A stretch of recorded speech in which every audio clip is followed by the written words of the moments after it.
El poder es un fenómeno esencialmente político, aunque no extraño a la economía y otras ciencias sociales. Este ejercicio de hacer o dejar de hacer en nombre propio o en la representación de una colectividad ha sido estudiado ampliamente por el derecho, la sociología, la antropología, entre otras. Pero el poder en sí mismo no representa absolutamente nada, sino es a través de la encarnación de una persona humana, quien es quien lo representa y quien lo asume al mismo tiempo.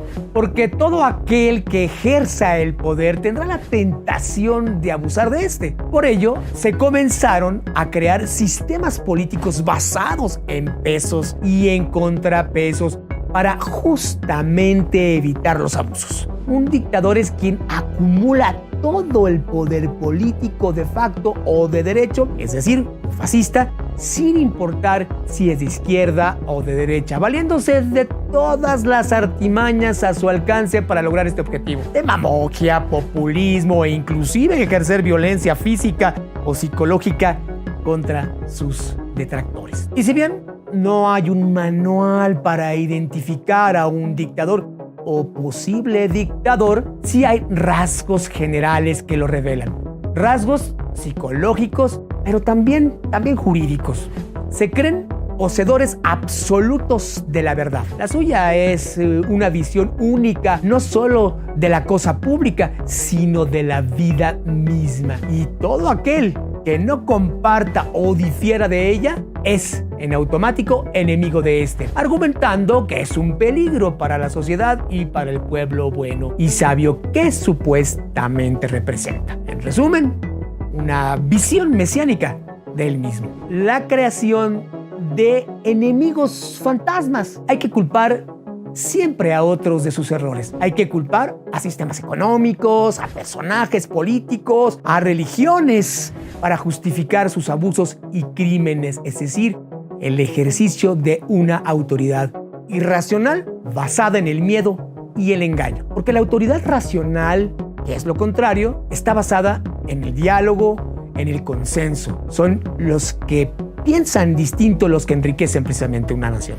Cambios jurídicos. Este comportamiento se acompaña de una serie de reformas a leyes principales. Por ejemplo, a la Constitución, justificando desde luego la necesidad imperante de transformar a las instituciones por el bien del pueblo, cuando en realidad lo que pretenden es el debilitamiento o destrucción de ellas para la concentración del poder y evitar así un verdadero sistema de pesos y contrapesos. Un presunto abusador del poder se parece mucho al lobo feroz que se esconde tras el disfraz de la abuelita buena y dulce y que asoma algunos rasgos solamente para cuando un pueblo se da cuenta de quién es en realidad el que ejerce el poder, es demasiado tarde. Pero no habrá abusador en el poder que valga si existe un conjunto de instituciones sólidas que resistan estos embates. Porque la soberanía radica en el pueblo y el presidente deberá ser siempre un sencillo servidor público. Porque quien te dice que es tu salvador solo pretende hacerte dependiente. El pueblo finalmente se salva solo.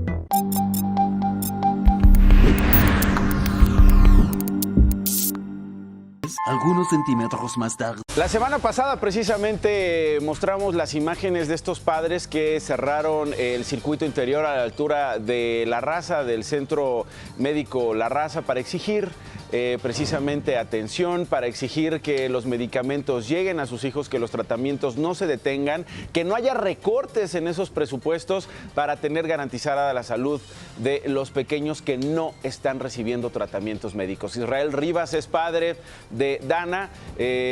Señor Israel, ¿cómo está? Bienvenido, gracias por estar con nosotros esta mañana. Gracias, Nacho, buenos días. Al contrario, hemos estado dándole seguimiento en los últimos meses. Usted particularmente ha sido pues muy aguerrido y ha puesto los puntos en las IES y ha ponido también a parir chayotes a los del gobierno porque no han cumplido, porque parece ser, y lo he escuchado a usted decir, han sido insensibles.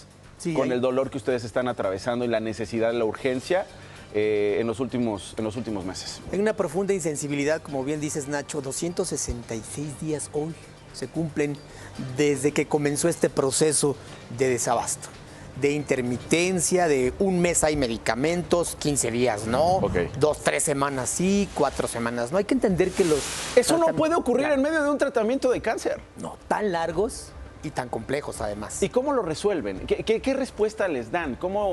¿Sabes cómo se resuelve? Hoy, por ejemplo, le toca a un niño un medicamento, voy a poner un ejemplo, Vincristina. Ajá. No hay, le ponen otra cosa. Se alteran los protocolos. Y cuando se alteran los protocolos, Israel, hay pero riesgo eso no de puede recaída. ser. No, claro que no puede Esa es una ser. barbaridad. Le pueden provocar la muerte a los niños. Se les provoca la muerte. Alguien me decía en Twitter de manera, ya sabes cómo son los tuiteros, ¿no? Me decía, a ver, documenta que un niño que no le dan una quimioterapia se muere inmediatamente. No es como cuando tienes neumonía o COVID, si no te entuban te mueres. No, aquí no. Aquí el proceso de recaída no es inmediato, tarda de 6, 8 meses, 1 año, hasta 2 años. Es cuando se ven los efectos. Y cuando hay una recaída en el tratamiento, cuando regresa el cáncer, lógicamente regresa de manera muy, muy agresiva, ¿no? Y además lo que implica que un padre financie medicinas que no cuestan 10 pesos. Es imposible. Los tratamientos pediatro-oncológicos son carísimos, cuestan muchísimo dinero. No lo puede pagar ni alguien de clase ¿Cuánto media. cuesta más o menos? Por ejemplo, estaba yo estudiando cuánto costaba un tratamiento contra la leucemia linfoblástica aguda, que es lo que tienen mi hija, y andan en alrededor de $1 millón, $1.5 millones. O sea, 20 y tantos millones de pesos en los 3, 4 años de tratamiento. O sea, estamos hablando de unos 8 millones de pesos al año, estamos hablando de 700,000 pesos al mes, estamos hablando de un ritmo de 175,000 pesos a la semana. Por ejemplo, un día en terapia intensiva para un niño que tiene un problema, como mi hija cuando hace 1 año le dio neumonía, te cuesta alrededor de 100, 120,000 pesos diarios. Ok, ¿qué respuesta dan las autoridades? Particularmente estamos hablando aquí que de autoridades federales. Entiendo que ustedes se reunieron con Zoé Robledo, el director del IMSS, la semana pasada. Creo que también hay responsabilidad de las autoridades estatales y creo que también debe haber una participación de las autoridades municipales, ¿o me equivoco? Mira, aquí básicamente quienes tienen que ver son autoridades federales y estatales. Okay. Son los dos que tienen que ver en este ajo. ¿Qué les dicen? Que nos han dicho de todo en estos 2 años. Que hay desabasto internacional de materia prima, que no les venden las farmacéuticas mexicanas, que no quieren vender, que no porque no hay capacidad, dicen, que están combatiendo la corrupción, que es un problema solo de distribución de medicamentos. Bueno, ¿y ustedes les creen? No, en 2 años no les creemos porque no han podido resolver la problemática. Y quien en 2 años no puede resolver la problemática, pues o de plano no tienen la capacidad o algo hay. Ojo, que consta que no digo que no haya funcionarios públicos de medio alto nivel que no estén empujando el tema, los hay. Pero parece que topan con algo arriba, parece que no los dejan. ¿Con qué topan? No Israel, lo sé. usted que ha estado todos estos meses, ¿con qué topan? No sé si con la voluntad de alguien arriba que no quiere. Ver que la voluntad del secretario de Salud, la voluntad del presidente, ¿la voluntad de quién? Pues de alguno de ellos, porque se ve evidentemente que ellos tratan de empujar el tema, que son empáticos con la causa. Pero hay quien no. Te voy a poner un ejemplo. El doctor Hugo López-Gatell conoció a varios de nuestros hijos en la Secretaría, en la Secretaría de Gobernación, en estas pláticas que tuvimos ahí por febrero. Y al otro día salió a decir en una entrevista en Reforma y en La Mañanera que éramos autodenominados padres de hijos con cáncer, un grupo de choque auspiciado por un partido político, a demeritarnos totalmente. A varios periodistas les dijo en entrevistas radiofónicas, por ejemplo, que éramos unos farsantes, que yo especialmente era un farsante. Pero nunca se ha preocupado por acompañarnos a una quimioterapia con nuestros hijos, a llegar a los hospitales con los niños. A ver, señor Israel, conozco a su hija o la acompaño. ¿Por qué dijo eso Hugo López-Gatell?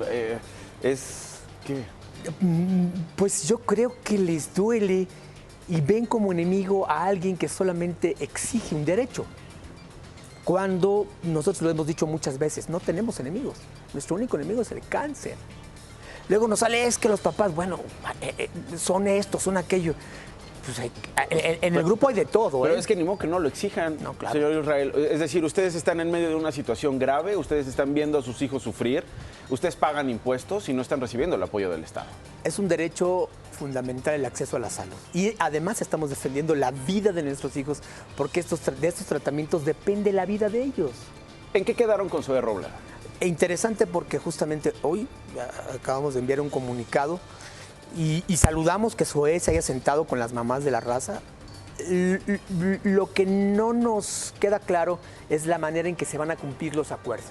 Él, en el primer punto, establece que va a construir una plataforma de transparencia para que los padres puedan monitorear cómo llegan los medicamentos a los hospitales. Cómo se distribuyen, cómo se compran y en qué hospitales están llegando. Aquí hay una gran problemática, porque no hay un censo de niños con cáncer. Y hablar de un censo no quiere decir datos fríos, es decir, son 7,000 niños en el IMSS. ¿Dónde están? ¿Qué las tipo de cáncer características tienen? del cáncer, qué tratamientos necesitan, ¿En qué fase van? en qué fase van. No hay interés. Peso, talla, porque pues no le vas a dar lo mismo a un niño de 3 años que a uno de 14, ¿Y ¿verdad? se comprometió a hacer el censo o ni siquiera estuvo en la mesa? Sí, pero ¿sabes cuánto va a tardar eso? O sea, no son soluciones a corto plazo. Digo, se saluda la buena intención.